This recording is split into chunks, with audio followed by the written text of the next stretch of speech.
We have here at the COP17. I've called you here on an urgent meeting because here we have a unique convergence of some of the biggest polluters in the world. We have big petroleum and polluters and the umbrella group representing some of the biggest polluters in the world, and we're going to be putting them on trial in front of some of climate change's first-hand witnesses of climate change.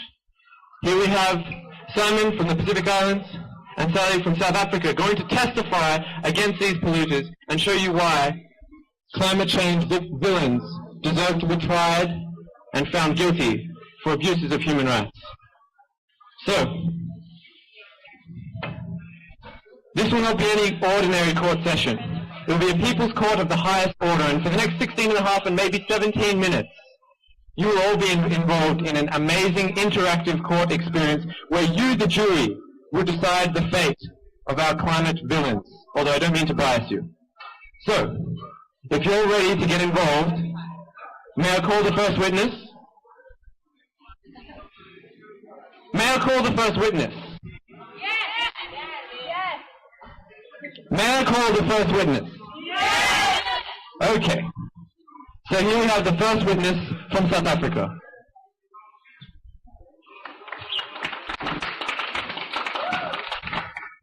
Thank you very much. Hello everyone. My name is Sami. I'm from South Africa. And in South Africa, I'm from the eastern part of South Africa, of which is in Mpumalanga as a province. I live in an area around Nelspruit called Numbi, and I'm one of the climate change victims. Numbi is a village located next to Kruger National Park, of which is a low field, and the normal temperature in the past was in the range of 28 up to 30 degrees. But now it reached up to 45 degrees Celsius. These are very high temperatures and have greatly affected us.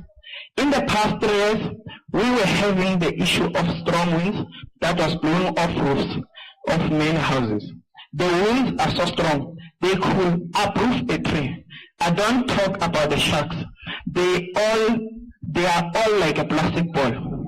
I'm crying for those families who can't even afford to rebuild their houses. They are begging and crying every moment. Sometimes it happens around Christmas and New Year times, but they think it's just the wind of witchcraft because they don't know anything about climate change. We were having women and men who were farming, but they all gave up because the dams have dried up due to the high temperatures and the lack of rain. The rights of those people of basic shelter, right of safety environment, and the children are all violated because of the climate change crisis. Local places are dying up because of climate change. It's a sad story of this innocent suffering. We need action right now. Thank you very much.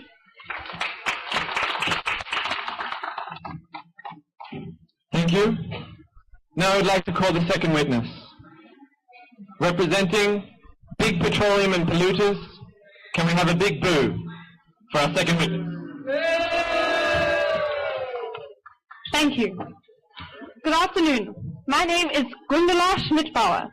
I am an executive manager for Big Petroleum and Polluters, or BPP, and I'm here to defend our company.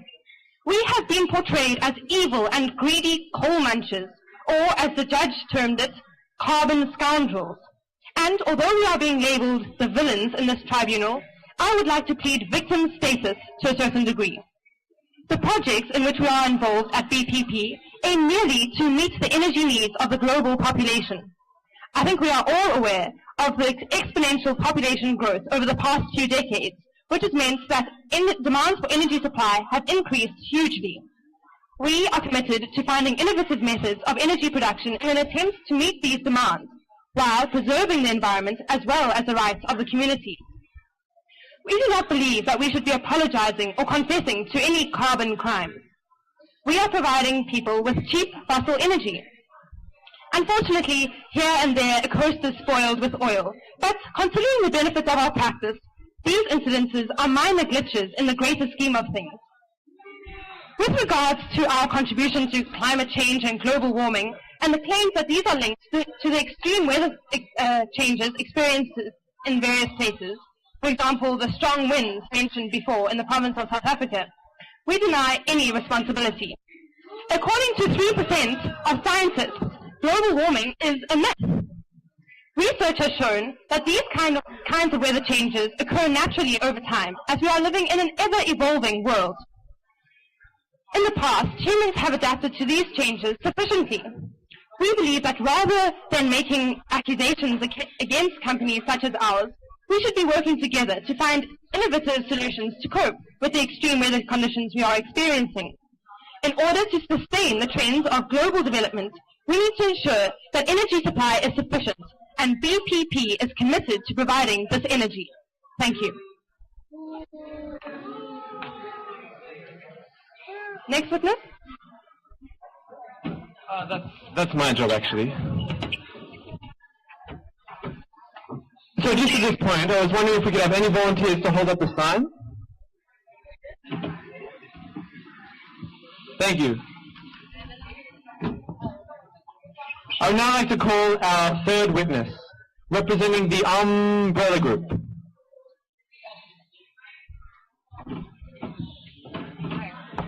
Thank you for calling me to the stand. As a representative of the Umbrella Group, I welcome this opportunity to come clean about our commitment to climate justice and to speak on behalf of the 1%. Polluters, profiteers and politicians are the oppressed minority here at the UN Climate Talks in Durban. As you can see all around you, our voices are drowned out by civil society. These people outnumber us and they put trivial demands in the way of progress. They leave us with no choice but to talk amongst ourselves. While we work hard to make money grow on trees, they say put people before profit. While we work towards a 2020 vision of being totally committed to maybe perhaps acting together on climate change, they say we have no time. Act now. Talk about unreasonable. We're not indifferent to concerns about the impact of climate change on communities even now. We promised a green climate fund for adaptation in Cancun, and one day we might even find some money to sell it. Pretty good. Business as usual doesn't mean that we're not listening. Together, we've made great progress on innovative sources of climate finance. Although we've carried on polluting for now, we're subsidizing clean and green development elsewhere and buying shares in nature as our investment in future generations. All around the world, we're helping the rich get richer, and eventually this will trickle down to the frontline affected communities. You just have to have a little bit more patience with us. We're not the bad guys here. We'd like to do more, but of course it's difficult to act alone, and besides, that wouldn't be fair. While we accept historical responsibility for climate change, we also feel it's important to live in the present. Sure, we're concerned that our planet and people are suffering, but we can't cut emissions and stay ahead of our competitors in the global economy. As governments committed to short-term solutions, that's our bottom line. We're open to the idea of a legally binding treaty that includes everyone eventually. But developing countries need to stop playing the guilty card and play their part too. We're all in this together. So am I guilty? I'd like to remind you that these climate talks are a place for pragmatism, not ideals. Our actions aren't perfect, but all things considered, I think it's fair to say that we're acting responsibly and doing the best we can. Thank you.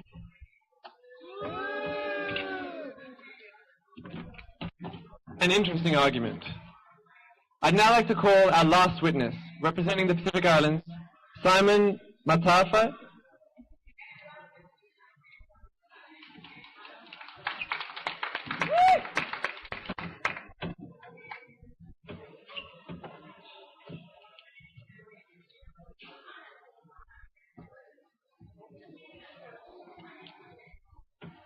One, 2, 3, 4, 5, 6, 7, 8, 9, 10, 11, 12, 13, 14.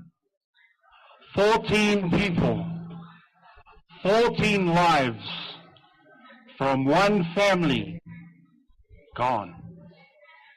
14 people, 14 lives from one family, gone.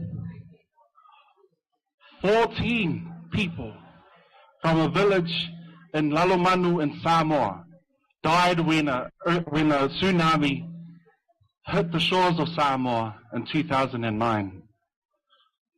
We all here have someone that we've lost, either a family member or a friend. But 14? 1-4, all at one time. In total, 149 people died from this horrific tsunami across the island. But just imagine 14 people from your family, your mum and dad, maybe your brother and sister, your cousins, aunties and uncles. Your Honor, who can I charge for the death of all these people? Who can I charge for such a horrific event? The tsunami or the water? Or perhaps the earthquake that triggered the tsunami? Your Honor, industries and nations are contributing to the natural dysfunction we are experiencing. People or corporations are getting away with murder. People are counting profits when others are counting lives wasted. To add further credence, Your Honor, these people are thieves, inhumane thieves. They've taken away the gift of life. They've stripped and stolen visions, potential, hopes and dreams. Your Honor, I don't want compensation. Money wouldn't bring them back. All I want is justice. It's a matter of survival on the Pacific Islands. Survival. Your Honor, I pay tribute to the 149 lives of my people that died in September 2009. The science is clear. Projections for the Pacific is alarming and we need to act now. We can't allow tsunamis to get bigger and stronger. If it pleases the court, I would like to sing a Samoan farewell song in remembrance of people, of my people, who perished.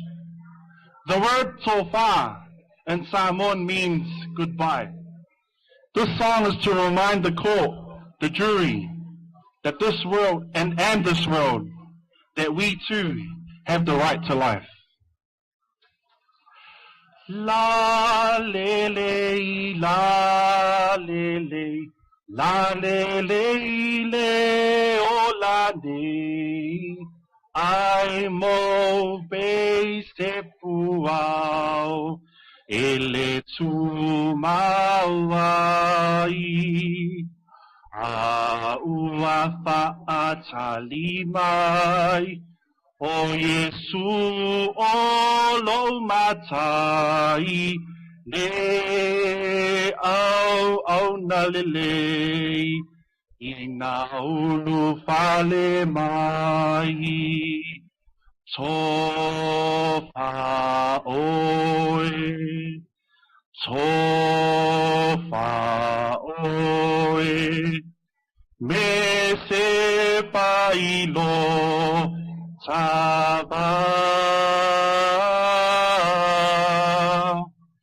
ia ta fi mata lauma langa tofa, tofa ina oe. This is all to the people of Samoa. Tofa oe, and all of the world. Tofa oe, me sepa ilo taba, ia tafi mata lauma langa, tofa, tofa ina oe. Thank you.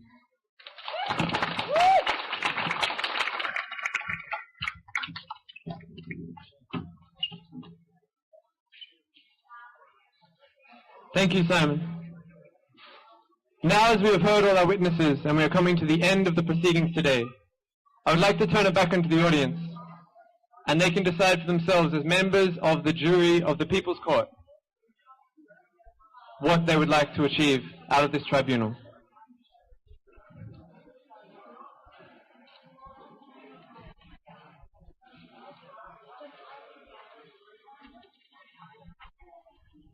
Climate justice now. Climate justice now. Climate justice now.